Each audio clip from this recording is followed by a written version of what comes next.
So guys, if you've clicked on this video, then you'll need a thorough explanation of the entire chapter. In this video, I'm going to provide that thorough explanation, complete with visuals and animations. You just need to watch carefully and understand the concepts. Now, let's begin with the chapter titled Gravitation. Gravitation probably reminds you of gravity, the force that keeps us attached to Earth and prevents us from flying. But this force is not just possessed by Earth alone, but by all things. It's not just Earth that attracts apples. Apples also attract Earth. The only difference is that an apple weighs 250 grams, while Earth weighs, I don't know, much more. You should read it. Obviously, Earth doesn't have much impact on the apple, but apples have a significant impact on Earth. Now comes the universal law of gravitation, which states that every object in the universe attracts every other with a force proportional to the product of the two masses and inversely proportional to the square of the distance between them. What is this, brother? I'm talking rocket science. What are you trying to say? Don't worry. So, it means that the force is directly proportional to the product of the masses.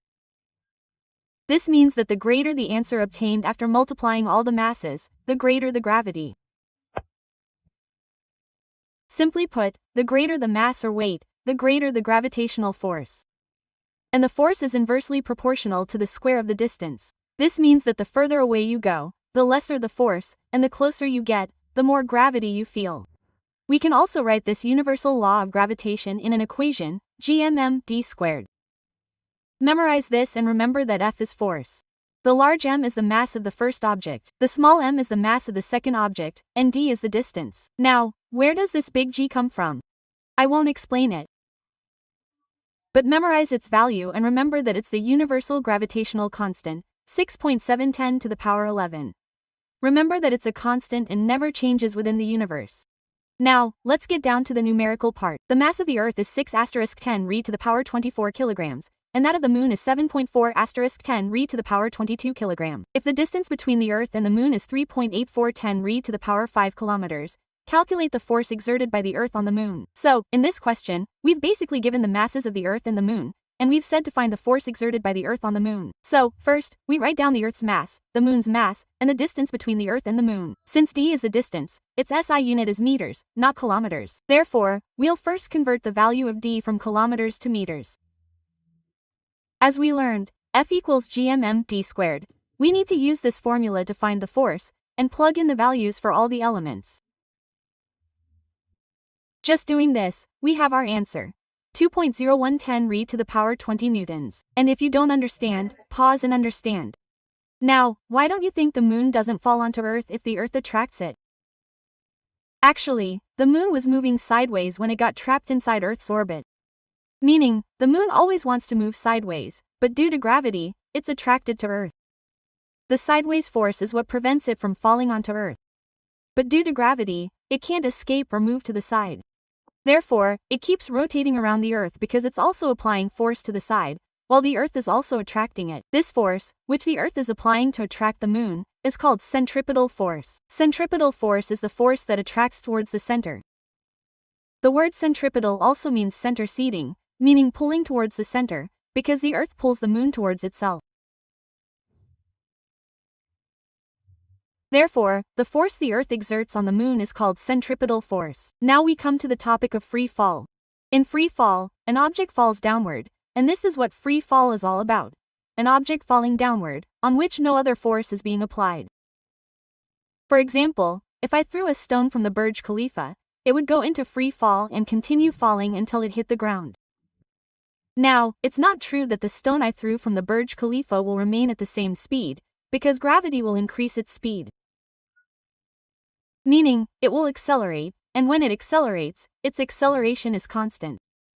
Meaning, the stone gradually descends faster, and the rate at which it accelerates remains the same. And the rate at which it descends to Earth is called small g, which is 9.8 meters per second. Don't get confused between small g and big G, because small g is acceleration due to gravity, and big G is the gravitational constant. Let's try another example. A car falls off a ledge and drops to the ground in 0.5 seconds. What is its speed upon striking the ground? What is its average speed during the 0.5 seconds? How is it measured from the ground? Basically, it says that a car falls from a ledge and then touches the ground in 0.5 seconds. Normally, g is 9.8 meters per second, but here it says we'll take 10 meters per second. Now, the first question asks what is its speed when it strikes the ground. So, first, we write given as time equal to 0.5 seconds. The initial velocity is 0, because when it starts falling, it has no velocity. Acceleration due to gravity says we'll take it as 10 meters per second. And here, the small g is equal to a because the car's acceleration is due solely to gravity, and acceleration due to gravity can be called g. Now you should remember these three formulas: v equals u plus at, s equals u plus 1/2 at squared, and v squared equals u squared plus 2 as. The first thing we're asked is the speed of the car when it hits the ground. And here, speed can also be called velocity. So, we'll use the formula v equals u plus at to solve this question. Now, just fill in the same values, then multiply, and we'll get our answer. The second part of the question asks us what the average speed is within 0.5 seconds. Average speed is the initial speed plus the final speed too, because the formula for average is the sum of all observations over the number of observations. So, we just need to replace u and v with the actual values. And we get our answer, 2.5 meters per second. The third question asks us how far the ledge is from the ground. We can also call this distance s. In this question, we'll use the formula s equals 1/2 at squared. Simply plug in your values, and we'll have our answer, 1.25 meters. If you don't understand something, rewind and review. Our next topic is mass. Mass is a measure of an object's inertia. The greater the mass, the greater the inertia. You should already know this, but I'll explain it. Basically, the more inertia an object has, the more energy it retains. For example, if I throw a heavy ball, it will be more difficult to stop it. However, if I throw a light ball, I can stop it easily because the heavy ball has more inertia, and the light ball has less inertia. So, basically, inertia is an object's property that tells how much an object resists change, and mass is a constant. Whether you go to the moon or the sun, mass remains constant everywhere. So, what is weight? Weight is essentially the amount of force that attracts the Earth. The heavier the object, the more strongly it is attracted to the Earth. This means that it will be harder to lift it. Weight is essentially force. The formula for force is F equals ma, where F is force, m is mass, and a is acceleration. So, we simply replace F with W and acceleration with g, because weight is force, and the acceleration of the object relative to the Earth is g, because g is acceleration due to gravity. And since weight is essentially force, its SI unit is also N, i.e., Newton. For example, if we want to find the weight of a 10-kilogram object, we need to multiply mass by gravity. Gravity varies from place to place. If it's 9.8 g on Earth, it could be different on the moon. Therefore, we need to calculate the object's acceleration there. However, if we want to find the weight of this 10 kilograms object on Earth, the acceleration value would be 9.8 meters per second. Therefore, the weight of a 10-kilogram object on Earth would be 98. However, if we haven't been given the value of the smaller g, or acceleration, for example, on the moon, that's a different matter. You might remember the formula F equals g(d) squared. We can use this formula to find its weight inside the moon. We can simply replace force with weight. Since g is the gravitational constant, it's the same everywhere. Now, the larger m can be called the moon's mass.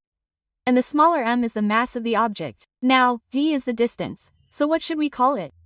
Actually, if the object is on the surface of a planet or moon, its distance from the planet becomes its radius, because it is that far from the planet's core. Now, the moon's mass is 7.3610 to the power 22, and its radius is 1.7410 to the power 6. So, we simply plug all these values into this formula and we'll get our weight on the moon. But we don't need to do so much if we're given the value of acceleration on the moon, because then we can simply multiply mass and acceleration to find the weight. Our next topic is thrust. Thrust is actually the force that acts perpendicular to the object. Meaning, the force that pushes an object, even at a 90 degrees angle, is called thrust.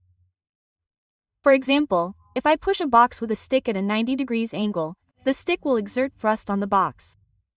And even if I'm standing on the Earth's surface, gravity is actually exerting thrust on me. Therefore, the formula for pressure becomes force up area times thrust up area. Fluids also exert pressure. An example of this is if you poke a hole in the side of a bottle, water comes out. Because gravity is actually pulling the water down, but it can't go down. So it tries to escape through the side, exerting pressure on the walls of the bottle. Our next topic is buoyancy, which is basically the force that fluids exert to push an object upward.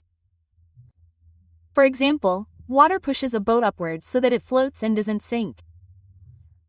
This force that prevents a boat from sinking is called buoyancy. Now, why do some objects sink and some float? An object actually sinks when the water's buoyancy, or the force it exerts to push upward, is less than its actual pressure. I'm saying pressure here because area also matters, because the larger the area, the greater the buoyancy. That's why if I place an iron nail on the surface of water, it will sink because it weighs more and occupies less area.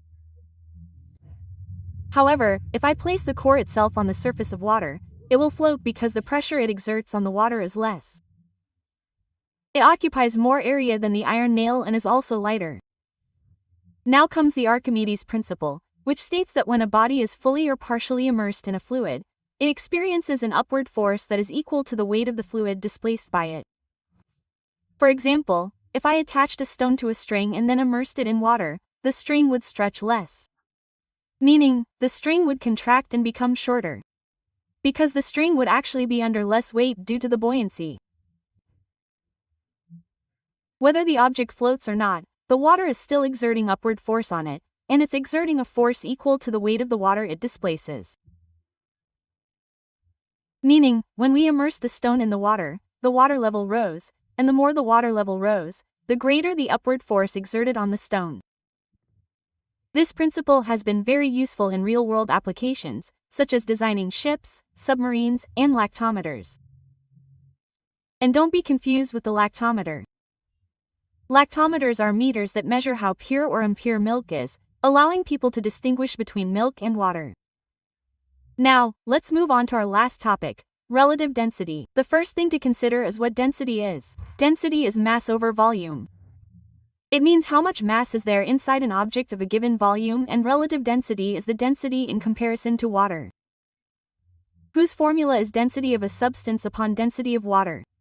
And guys, before leaving, please write some tips for me in the comments because this is my first video, and whatever you want to understand, please write it in the comments. And so that this video reaches more people, please subscribe and like it too because brother, it takes hard work to make a video.